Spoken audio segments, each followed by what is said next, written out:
Hello everyone, Tucker here at Mass Effect Follower, and I am here with Andrew Rubino. How are you doing? I'm doing great, how are you? I'm doing pretty well. And what you guys just saw there was the architect coming out of the ground, and Andrew here, he spent a lot of his time working on that. Yeah, that's true. So starting off, that intro animation is pretty badass. Like, what happened with the storyboard of that? Well, we were trying to think of cool ways to introduce the creature in a way that would really emphasize its size, because sometimes it's difficult for players, to get that scale. And we wanted to really make it imposing, and the animator who did it, I believe that was Claire Gary. She came up with this idea for burrowing out of the ground and showed us kind of a quick mock-up, and we all went, that's awesome, keep doing more of that. And there you go. Yeah, it is. I mean, that's definitely one of the bigger foes that we fought in Mass Effect. Do you know what the exact size of it is, by any chance? Geez, you know what? I should know. I want to say from the ground to the top of his head is like when he's in this pose right here, I want to say it's like 30 meters. Obviously, he's correct. He's kind of hunched over. Mm-hmm. I mean, it's still pretty intimidating, just the size of it. Yeah. Well, that was the goal, is that you'd have this sort of intimidating, it was a foe that would be sort of aspirational. Like, you'd see it and be like, holy crap, I don't think I can beat that guy. And then maybe you can, or maybe you can't. You'll come back later after you've leveled up, gotten better gear, whatever. But something that feels like, when you beat him, it should feel like a big achievement. Oh, yeah. And he, as you can see what's going on right now, he has multiple attacks. What inspired each attack? Well, we were trying to think of ways to keep him, keep him interesting sounds like obvious. Mm-hmm. We wanted to make sure that it wasn't just, okay, just shoot this guy a million times and you win, because that's not fun. It just isn't. And so we thought, okay, well, how can we keep the player moving? How can we respond to different player tactics? Like if a player is going to try to hunker down, or if the player was going to try to say, forget cover, I'm just going to kind of run around. And that's where his attacks came from. Because he's got that one kind of lasery attack that keeps him, that will suppress the player, kind of tell the player you should be in cover. Mm-hmm. And he's got that kind of cluster grenade attack where if you're in cover, you better move. But that's fairly easily avoided if you're on the move. And then I don't think we've seen it yet. Maybe we missed it while we were talking. But his kind of big super attack is designed to, basically you can't ignore him. Like, yeah, here it is. Here it is right here. Yeah, go ahead, sorry. Oh no, I mean it was playing right there. Where it looks like he kind of like sucks up the ground and throws it back at you. Yeah, well, the idea is that, because he's with the remnant machines, and I don't want to give too much story stuff away, but he's sort of top of their food chain, for at least combat-wise. And those effects coming into his mouth, they're like nanites or like micro machines. Not micro machines, not the little tiny cars, but very small machines that are sort of gathering up. And so when he fires that blast at you, they'll move around cover, they'll move through objects, and when they hit their destination, they'll kind of swarm for a while to make that place a bad place to stand. And it encourages the player to move on and, be wary of this guy. And I kind of want to talk about the multiple weak points that he has, but what's going on right now is he took off, he flew away. Why do you guys have that happen? Well, we wanted to take advantage of the space. We wanted to, because the game is obviously it's about exploration, and we want to make sure that we use these big spaces that we have in an interesting way. But we also wanted to kind of vary up the cover layouts and the, where you're fighting him. Here on EOS, it's one of the first ones that you encounter, so it's not, we're not throwing any huge curveballs at you, but there are other places that have some hazards or some things you need to worry about, and as he moves, he's going to be kind of amping up the intensity with that. And he looks very snake-like, and with the multiple legs, kind of like a squid when he lands down. Were those inspirations for his physical appearance? I believe a little bit. You'd have to talk more with Joel, our art director, and Herbert Lewis, our character modeler, for the exact inspiration. But the idea here was we knew that he'd be burrowing out of the ground, and the Remnant in general aren't, they're not, how do I phrase this? we didn't want to, the idea was is that if left to their own devices, they had other purposes other than fighting. So we didn't want to build something that looked like it was a military unit. You know, it was something that you could reasonably think, oh yeah, it could serve other purposes in addition to being dangerous. And so the idea is, okay, well maybe it burrows to the ground, and that's, you know, how it's plot spoiler stuff.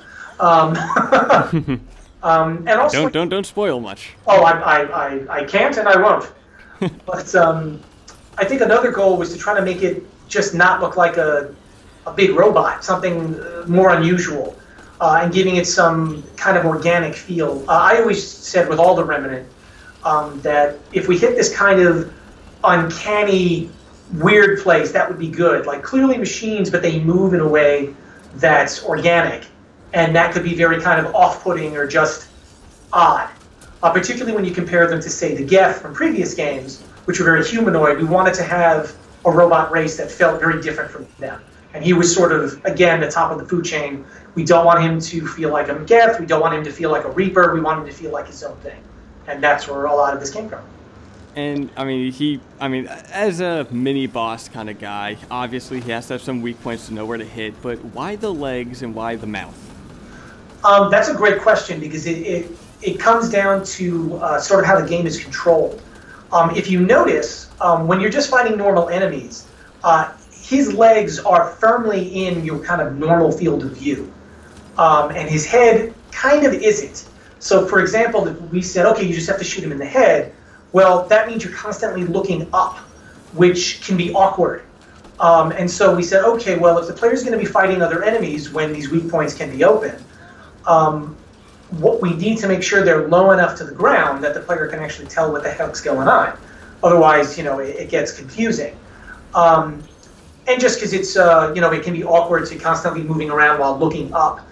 However, we actually, when we first did it, all you shot were his legs. And the complaint that we got, which was totally justified, was, well, okay, I'm hurting him, but I feel like I'm not really getting at him. Like I'm just kind of like shooting him in the hands. Like I want to feel like I'm hurting him directly. And so we said, okay, well, his face is the most obvious target. And so we said, okay, well, we can put stuff on his face, but if we do that, then he's got to be the center of attention. And that's why when his head's open and you can shoot it, there aren't any other enemies on the ground, because we want you to be able to look up at him, see what he's doing, without having to worry about, you know, guys shooting you from what would effectively be off screen. And so that's sort of where that generated from. And for fighting him, it took multiple tries. This was, I think, my 5th attempt fighting him. But what tips do you have for players when they come across this guy? Well, the first thing is respect him. At least when testing, I've found, even personally, you'll get into a groove where you're avoiding his attacks, and oh, this is easy. And then you'll get winged by him, and he does a lot of damage, and you can be surprised by, oh wow, I had full health, and now I definitely don't. Or even something as simple as, okay, I need to get to cover, but I didn't realize that I'm nowhere near cover, and now I have a problem. So that'd be step number 1, is pay attention, because he can hurt you real bad. Secondly, I would say your best bet is to concentrate on one leg at a time. Instead of, you can spread the damage out to each leg, there's no penalty or anything for that. But taking out one leg at a time, he'll go to new locations sooner, and so if there's ammo caches or health caches, you'll kind of get new ones when he moves to his new location, and that can be quite helpful. What else? I'm trying to think what else to say without... What about abilities? Is there any specific abilities that do more damage to him? Well, just like anyone else, he's weak. Not he's weak to, but he can be comboed just like anyone. So you don't have any primers in this particular playthrough, so that's not coming into play here. I do tech combos when I hit him with overload and then a concussive shot. Oh, you know what? You are right. Overload does quickly do a... I forgot about that. That's a good point. All right, so overload and concussive shot would work. Anything that does extra damage to constructs, like I believe disruptor ammo, electrical attacks, those would do extra damage to him. Things that can help your squad mates deal more damage, like you have invasion, which is another good one because he's going to take more damage from all sources, including your squad mates. Also, another good tactic is you can order your squad mates to attack him in focus, which can be a really great way to make sure that he's constantly being hurt while you're, say, cleaning up the other guys or whatever you might be doing. And it also looks like he summons more Remnant to help attack. What kind of brought that along?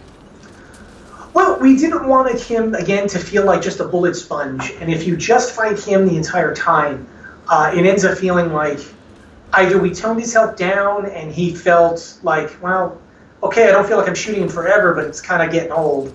It's kind of being done so quick, rather, that I don't really feel the epicness of the fight. And we also wanted to present different challenges, like him plus other enemies does introduce new challenges to how you fight those enemies and how you even fight him. Since, certain Remnant can shoot through walls, some Remnant can close the distance on you and get you when you're behind cover. Some Remnant really want you to be in cover. And so it was a way for us to kind of mix things up. It also allowed for multiple builds to be viable. For example, if you were a character who took a lot of... Oh, you're going to finish him in a second. Okay. Boom! If you were a character who had a lot of AoE builds, you might be like, well, excuse me, took a lot of AoE in your builds. Then you might feel like, oh, well, why do I need that against this guy? Maybe my build's not that good. But what you'll find is you're able to mop up his spawns a lot easier. So anyway, I probably answered that question way too much, but... No, it's fine. And it looks like when you beat him, you get a lot of viability points, and you increase the viability. Yes, getting rid of the Architect, because you're not actually killing him. Yeah, you don't even kill him. He just flies back up into space. Well, here's a little secret. First of all, in your playthrough, you missed the treasure chest that he dropped, because he drops crazy loot in addition to getting points. Also, if you flew back out to space and scanned the planet, you'd see him cruising along on the sort of in low atmosphere, because you've taken control of him, and now he's helping out. Oh, so he's still alive, and he's now kind of your friend. He's kind of your buddy. That's exactly. Is he a romance option if he's a friend? I've seen a couple webcomics hoping for that. Now, I guess I'll have to tug the company line and say, well, we're not talking about romances right now. I'm not sure you want that, but maybe. All right, and the last kind of thing to let fans know, when you come across him, he's kind of a side mission mini-boss. He's not even part of the main story. But how many can fans kind of expect to come across? I can't say the exact number, but I can say that you will find them on multiple planets. And usually if you're looking for them, you will find them. We do have quests and things associated that will guide you in the right direction if you are hunting them down. Though they may not always readily available. Yeah. Like you might have to do some stuff first. Yeah, I mean, like this was a side mission. It wasn't really even part of the main story. It was just Hanley Abrams was just like, hey, seismic activity. Can you go check it out? And then this guy pops up. Yeah. So, and then are they all side find missions, or are some going to pop up in the main story? If you can answer. I don't believe I can answer. Ooh, interesting. Mysterious. All right, well, thank you for coming on and talking about this behemoth of a monster. If you guys have any questions for Andrew yourself, what is the best way to reach out to you? Oh, man. I'm not on Twitter because I'm lame. I have no idea. No one's ever asked me that before. I don't know if I want to give out my work email. That sounds dangerous. You don't need to put that out. I guess for right now, I'd say send the questions to you, or you can always tweet at Ian Fraser or Aaron Flynn, and if I knew their Twitter handles, I would say them, but I don't. But if anybody contacts you, Tucker, with any more questions for me, I'm more than happy to answer them. All right, so if you guys have questions, you can send them either to myself at N7Follower or Aaron Flynn or Ian Fraser, all of us on Twitter. Again, thank you for coming on. Hey, no problem. Thank you.